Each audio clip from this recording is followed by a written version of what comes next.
From communion with the dead to pumpkins and pranks, Halloween is a patchwork holiday stitched together with cultural, religious, and occult traditions that span centuries. It all began with the Celts, a people whose culture had spread across Europe more than 2,000 years ago.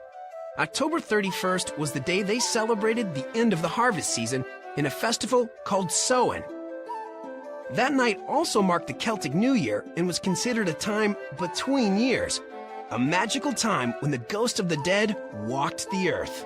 It was the time when the veil between death and life was supposed to be at its thinnest.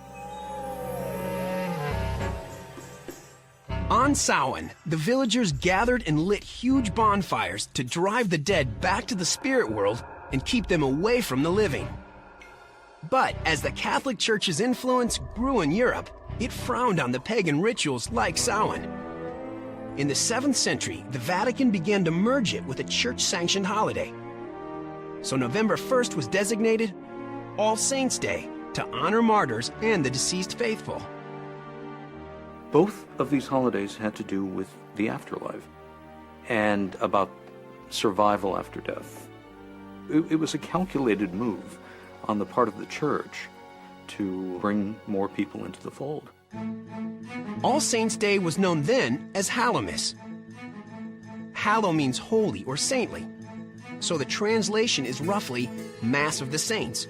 The night before, October 31st, was All Hallows' Eve, which gradually morphed into Halloween.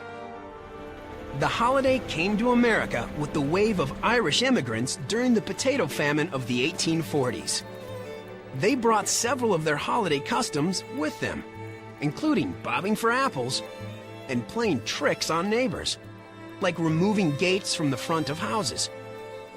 The young pranksters wore masks so they wouldn't be recognized. But over the years, the tradition of harmless tricks grew into outright vandalism. Back in the 1930s, it really became a dangerous holiday. I mean, there was such hooliganism and vandalism. Trick-or-treating was originally an extortion deal. Give us candy or we'll trash your house. Storekeepers and neighbors began giving treats or bribes to stop the tricks, and children were encouraged to travel door to door for treats as an alternative to troublemaking. By the late 30s, trick or treat became the holiday greeting.